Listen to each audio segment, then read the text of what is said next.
G സുധാകരന്റെ വെളിപ്പെടുത്തലിൽ ശക്തമായ നടപടിക്കൊരുങ്ങി തെരഞ്ഞെടുപ്പ് കമ്മീഷൻ. തിരഞ്ഞെടുപ്പിൽ പോസ്റ്റൽ ബാലറ്റ് പൊട്ടിച്ച് തിരുത്തിയിട്ടുണ്ട് എന്ന മുതിർന്ന CPM നേതാവ് ജി സുധാകരന്റെ പ്രസ്താവനയിൽ തിരഞ്ഞെടുപ്പ് കമ്മീഷൻ മൊഴിയെടുത്തു.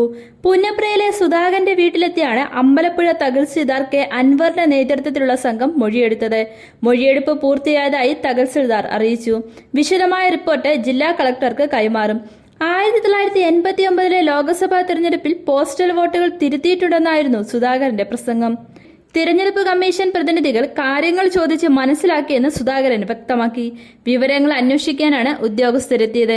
അവരോട് കാര്യങ്ങൾ പറഞ്ഞിട്ടുണ്ട്. പ്രസംഗത്തിൽ പറഞ്ഞതാണ്. അതിൽ മാറ്റമൊന്നുമില്ല. തനിക്ക് ഭയമില്ലെന്നും കൊലക്കുറ്റമൊന്നും ചെയ്തിട്ടില്ലെന്നും സുധാകരൻ പറഞ്ഞു. റിപ്പോർട്ടിന്മേൽ കളക്ടർ തീരുമാനമെടുക്കട്ടെ എന്നും അദ്ദേഹം പറഞ്ഞു. ജി സുധാകരൻ വെളിപ്പെടുത്തിയത് അത്യന്തം ഗൗരവമുള്ള വിഷയമാണെന്ന് നേരത്തെ സംസ്ഥാനത്തെ മുഖ്യ തിരഞ്ഞെടുപ്പ് കമ്മീഷണർ വിലയിരുത്തിയിരുന്നു. പിന്നാലെ വിഷയത്തിൽ അടിയന്തര നടപടിക്ക് ജില്ലാ തിരഞ്ഞെടുപ്പ് ഓഫീസർക്ക് മുഖ്യ തിരഞ്ഞെടുപ്പ് ഓഫീസർ നിർദ്ദേശം നൽകുകയായിരുന്നു. ആലപ്പുഴയിലെ NGO യൂണിയൻ പരിപാടിയിൽ വെച്ചാണ് 1989 പാർലമെന്റ് തിരഞ്ഞെടുപ്പിൽ ബാലറ്റ് പേപ്പർ പൊട്ടിച്ച് തിരുത്തിയിട്ടുണ്ടെന്നാണ് സുധാകരൻ വെളിപ്പെടുത്തിയത്. വിഷയത്തിൽ ഇനി കേസെടുത്താലും കുഴപ്പമില്ലെന്നും സുധാകരൻ പറഞ്ഞിരുന്നു. തപാൽ വോട്ടുകൾ തിരുത്തിയെന്നത് അട്ടിമറിയായാണ് കാണുന്നത്.